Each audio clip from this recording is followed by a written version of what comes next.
Welcome, welcome, welcome.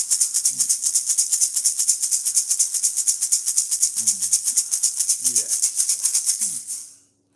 Welcome to Monday Live here at Healing with Marcus. We are on the full moon was last night, but we're still sitting in the energies of the full moon.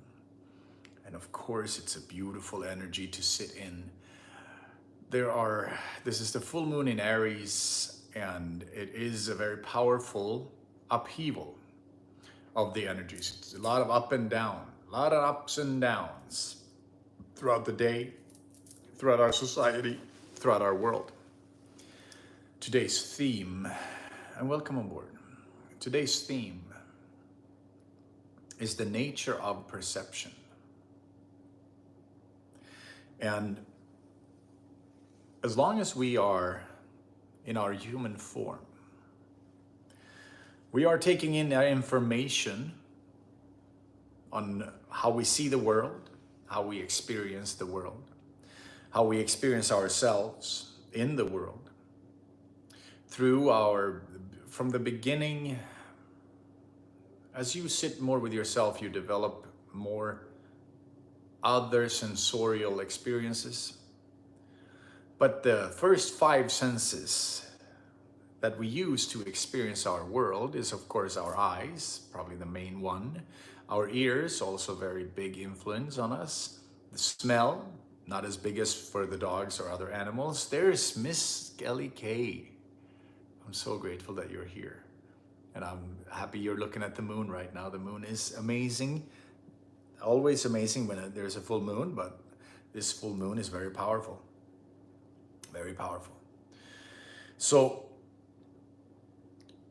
and actually, speaking of the full moon, take in that energy, right? You sit with it, you feel Grandmother Moon's energy.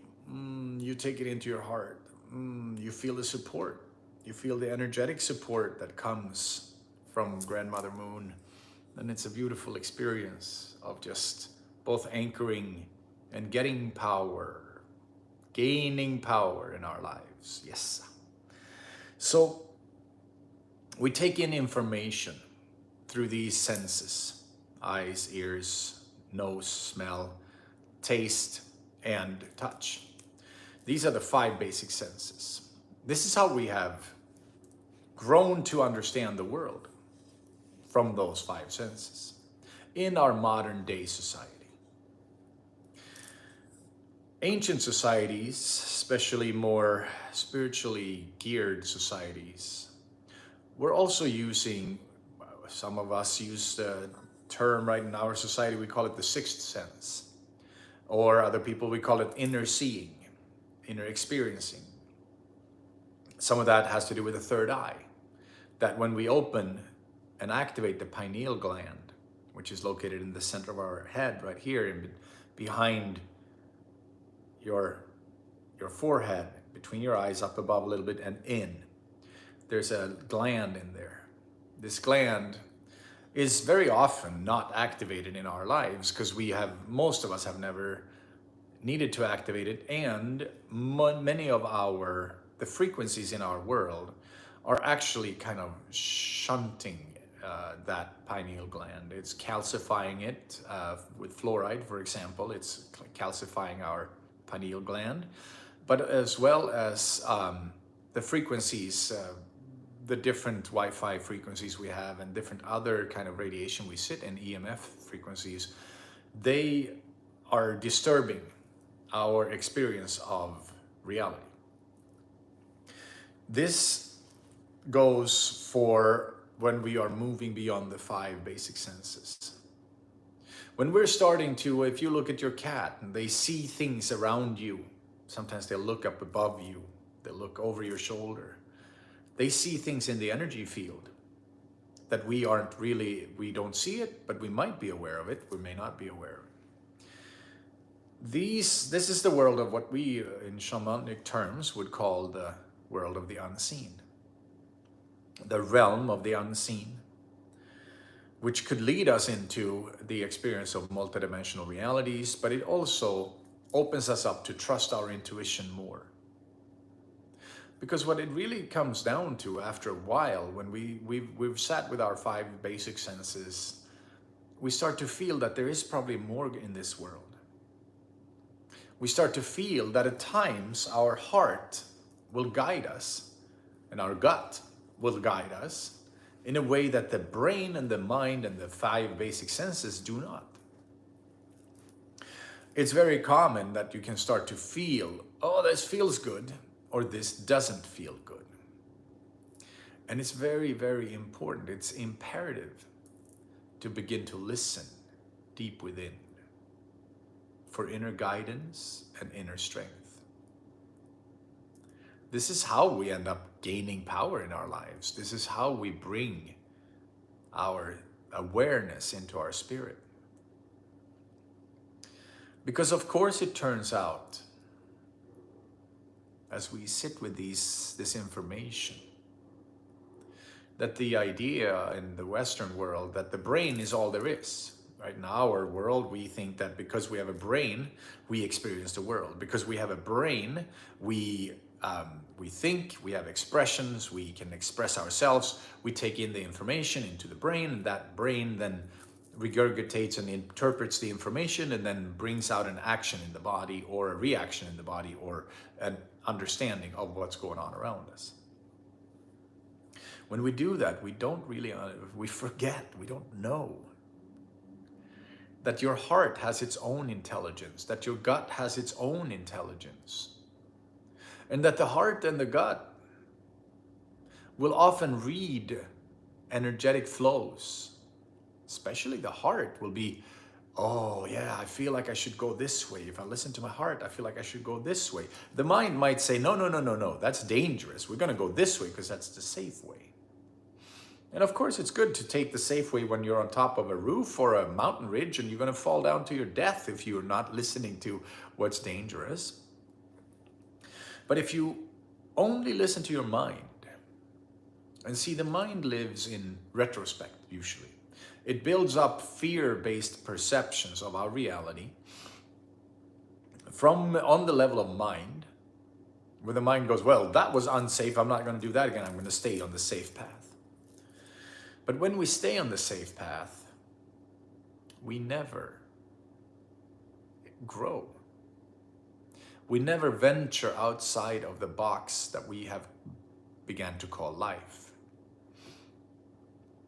So when we then have built up these different walls of the box that the mind has said, this is safe, this is okay, stay in this space, that's safe.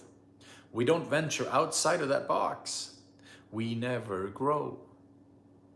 We never get to experience what else life has in store for us.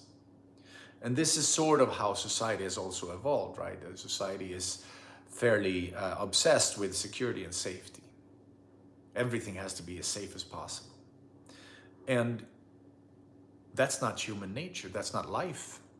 Life's nature is not to always play it safe. If the acorn felt safer in the soil, it would never grow. If it stayed with safety, it would stay in the soil because that's pretty cozy. It knows where it's at. Doesn't have to go anywhere. Doesn't have to grow anywhere.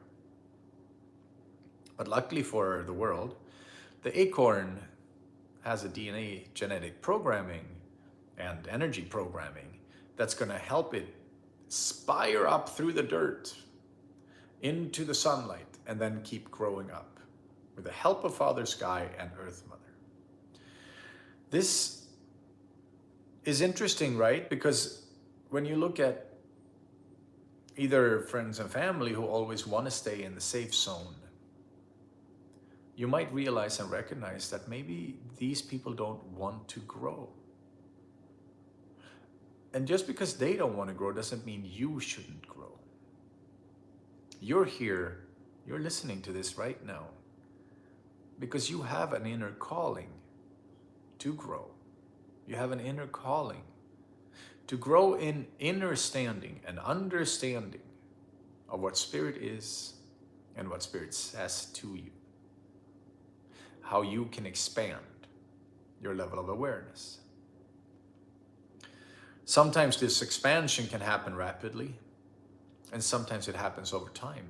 Usually it's a little bit of both. Usually when we take a chance, we learn something new. And either we learned that, oh, that hurt when I do this, but I learned something new. Or I did something and I couldn't believe I could do it. I'm like, oh my God, I took a chance and I'm feeling better. I'm feeling more powerful in my own space. When we take those chances, we grow. We expand our awareness. We expand our perception. Because the nature of our perception is that we only see the light that's coming from this lamp, for example, from the lamp behind me. We only see that light because it's being reflected by something, but it hits our retinas and our eyes, comes in here, and it's interpreted here. Then we hear certain sounds and noises, and they also make up what I believe to be in this room. So if I heard a tiger come, go, I'd be like, oh shoot, there is something big and scary. Now, that's based on our perception of this level of reality.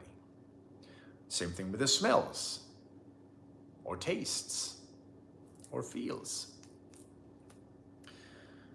And then you put yourself, you look at the cat next to you, or you look at the cats in the wild, and you realize that they see the world very differently. That these cats, they can see in the dark because their eyes are made differently than ours. So what looks scary to us in the dark doesn't even look dark to the cat. To the cat, it might look like it's just a different shade of colors going on, but they still see everything. It's almost like we compare it to a blind person with a seeing person. And you see that the blind person, with their eyes, they will only experience black. So their other senses get strengthened, and they still experience the world, but from a different level of perception. You and I experience it through our eyes, but I don't know how strong your eyesight is, or how strong or weak mine is. I don't know the level of detail I see in a room that versus what you see in the room. And if we then compare, so we compare ourselves to the cat that can see at night, it's not scary for them. They can hear much better than us, they smell better than us, right? That means that their world looks different to them than our world looks to us. And then you have animals who might be using sonar or a form of radar, like the bats or the dolphins, right, or the whales. They send out a sound signal, and then it bounces back to them, and they can interpret the world through that bounce back. That also means that their world looks completely different than our world. Or we can say this, imagine that your hearing was 1,000 times better than what it is now. Imagine how many more sounds you could hear. Imagine that your world actually looked different when you heard that many more sounds. Or if you saw more colors. If you saw more shadings of colors. If your eyes could actually see all the radiation that's going on in the room around you. See all these energetic flows that are happening around you at all times. Science tells us that everything in existence has an energetic field, electromagnetic field that can be measured. When we realize that this thing here has a field around it, we might also draw the conclusion that so does our body. Our body is made up of a bunch of particles or molecules that are moving around in very high speed, vibrating very fast, and to us they appear as a solid body. This solid body here, it's not solid in deeper reality, but it's solid to me, to this perception. It has an energy field around it, that have many different layers of energy. Part of the radiation that comes out of it is the nerve, in the nerve endings, the nerves that are running up and down our arms and our whole body, there's electricity going up back and forth, right? Or we call it electricity, it's energy. And it runs back and forth up to the brain where the control mechanisms are for what I do with my hand. Then in the hand, you also have blood flow going on. The blood flows back and forth all the time. Every beat of your heart pushes blood around your whole body. This is also creating both heat through the skin. The blood is warm, right? And it also creates kinetic energy from the motion and movements that are going on inside of your body is kinetic energy. And then you have heat radiation coming from the body itself. You have layers and layers and layers of energy that you could, with a fine enough measurement tool, you could measure. Now, as a human, when you train your senses, you begin to feel the energy. You can feel it as a ball. You can even do this experiment, right? You put your hands, you can warm them up a little bit, get your hands going. You can begin to feel, you put your hands together, you feel there's resistance. As you drag them apart, you can feel that the energy is pulling apart. This is the field of energy that's around us. Now imagine if we could see that. Imagine if you could actually see both auras and energy fields around everything in existence. Then we start to understand that the human perception of the world, how we experience and see our world, is very limited to the human experience. That dogs, horses, birds of prey, regular birds, birds that aren't birds of prey, all see the world differently. The whale, the dolphin, the sharks, they all will see the reality different. And sometimes we humans will say, well, I've seen it all. I have seen all of reality.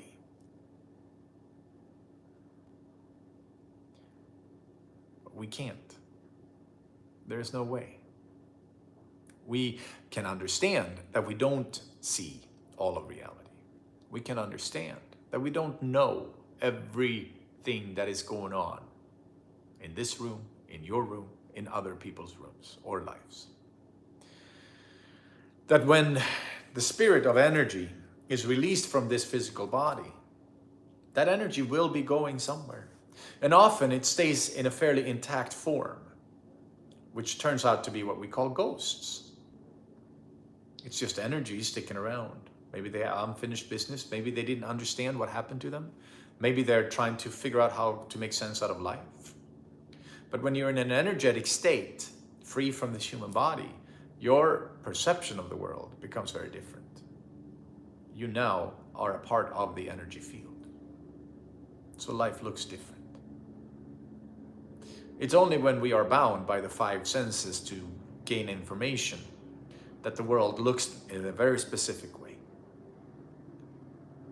This is why this talk today is about the nature of perception. Because as we end up perceiving life differently, we will sometimes perceive that it was like we could have had traumatizing experiences growing up. We could have experienced a lot of trauma in our lives growing up or as adults, which is often connected to drama, right? Drama and trauma are very similar in nature. Upheaval, hard feelings going up and down, hard to control life, feels unmanageable. When we understand that perception is also colored by how we're feeling at the same moment. And if we turn on our memory perception and we start to look at life and we start to think of our lives, if we only see the trauma, we'll see a very dark path. If we see more of a mixed path of our lives, where we'll see, oh, I had some good times, and then there were some hard times, and then some good times, and then some hard times, we start to get more of a nuanced way of looking at the world. And then we can also start seeing because we understand how limited our perception is of our world. It's very limited to these five senses. Then we can also maybe, possibly expand that understanding to the idea of where you're getting your information about reality. And when you're getting your information from, let's say, regular news media, which is, of course, most of the time, I would say always, but of course, can't say always. Nothing is always one way or another. We can also understand that there is usually an agenda behind why we're being shown certain news and how we're supposed to feel about it. And then we can start to see, hang on, so my perception of reality is being colored by what the news are telling me about reality out there. Then I start to feel and react to that perception. But it's not part of your real perception of your reality. Your reality has not changed, even if they say that something out there has changed. So if we say that there are forest fires in Sweden right now, and there aren't, but if there were, should the trees here in California be deadly scared? Or should they be like, oh, thank God, I'm not, thank God I get to stay here and be alive. Thank God I get to sit in this space. And that leads us into another interesting thought experiment around perception. What if you could, when you're sitting with your favorite tree, or any tree, what if you could lend your perception and sense of awareness to the tree? And in a way, we can call it become the tree.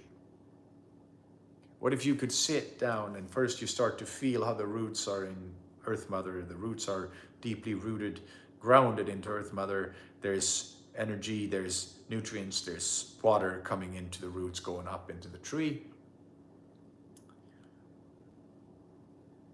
But at some point, if you sit and feel, then you're in the trunk, right? You're in the trunk of the tree, and then you have leaves that are rustling in the wind.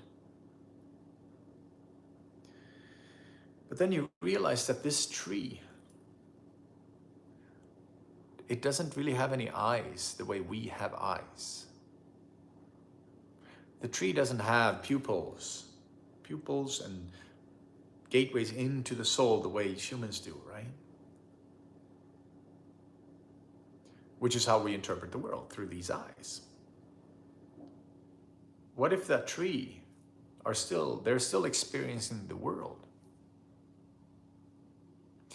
but in an energetic, vibrational way? It's still a sense of reality for them. It's still a sense of actual, real existence, but with a completely different perception than what the humans have. We begin to understand that our perception of this reality is extremely limited. So even when we're trying to figure all the different details of our world out, we're trying to figure out the atoms, the molecules, the quarks, the quantum field, and all of that, which is beautiful, right? It's wonderful that we're figuring it out. If you want to experience the totality of nature and the world, you'll have to learn how to suspend your own perception of the world and lend it to the tree. Lend it to the lake, become the ocean. What would it feel like to be a lake? What would it feel like to be the tree? What would it feel like to be the falcon flying in the sky looking for mice? What would it feel like to be your dog, your cat? This is a practice and a training in how we can understand the world in a different way. We begin to see that our limited human perception of the world is just that. It's very limited.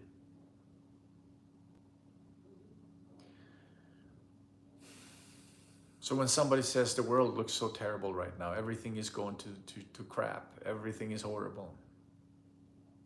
When you hear that, there could be a bell. In my case, there's a bell that goes off inside of me that goes, oh, that person is only receiving their information from the news.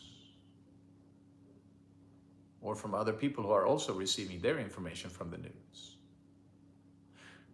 Then they create, because they feel so connected to that information. They begin to see the world through the lenses, through the glasses of that information. Meaning they only see those things, limiting their perception even more. Because what we've just been talking about is how limited the human perception really is of everything. Not just of the news, not just of whatever. It's limited to the universe itself. If we can begin to see that when somebody comes to you and says, oh my God, the world is so horrible right now. We both learn that, oh yeah, that person gets their information from some certain places. But we can also see that, thank God I don't have to sit in that space. Thank God I get my information from other places. Thank God I get it from my connection to Earth Mother. Thank God I get it from life itself, which can then help to expand and create a sense of security and safety inside of you. Strength, power. Because the connection to that is also, we start to realize, oh, so everything in my body is alive. And as long as my heart is beating in here, there is flow of energy everywhere in my body. As long as everything is slowly aligning through meditations, through healing, my chakra system and everything is getting strengthened. And the chakra system and the energy flow is affecting how the bacteria in my body is doing, how the different functions are being carried out in my body.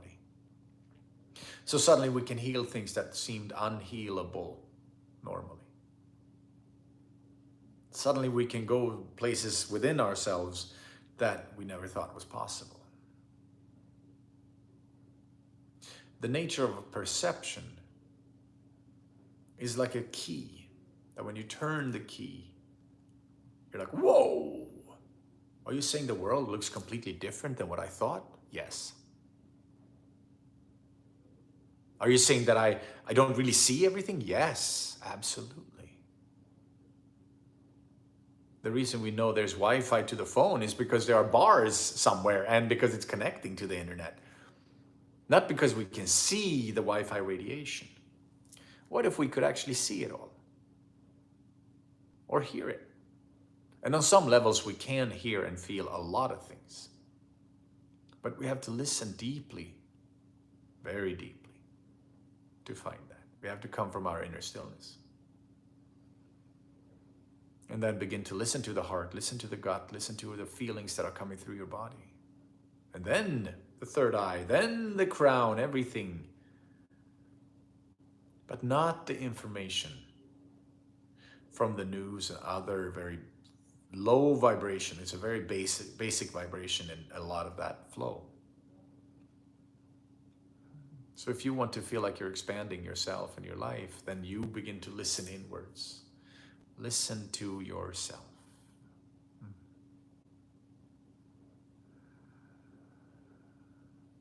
This is how we find guidance. Our inner voice, our inner strength. All right. Grateful you're here, Ellie K. Grateful everybody else. I'm going to watch this over time. We're going to do a quick session of the healing stuff as well.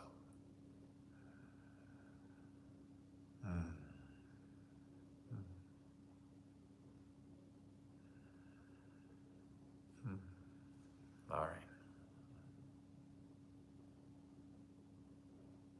All right, we're going to actually stay with the drum right now.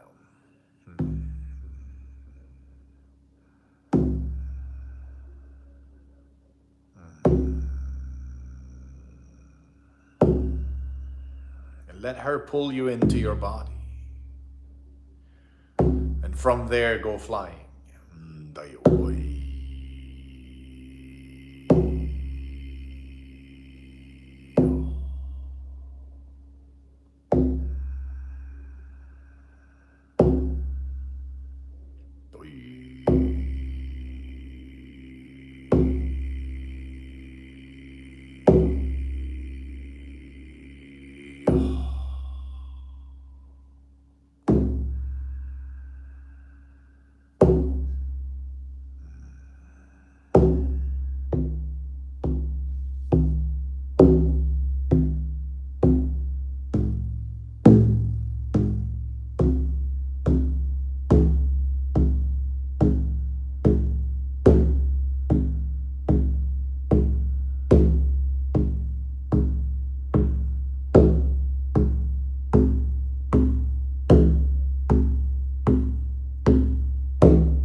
Taya Deyo Wayo Godai.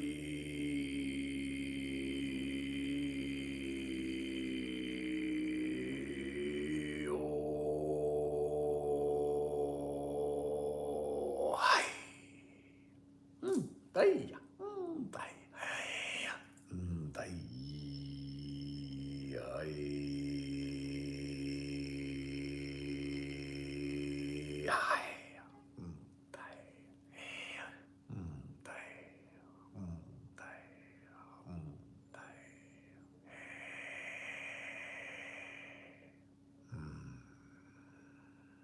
Hi, LEK, and everybody else for watching. Thank you for coming on board.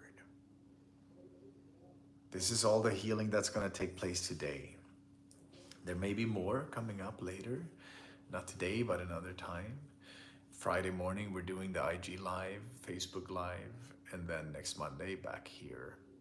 And Topanga Canyon in between that on Sunday. All right, everybody. Thank you for being here. Thank you, LEK. You're a wonderful soul sister on this journey. And I'm grateful we get to share it. Have a beautiful, beautiful week. Namaste. And aho.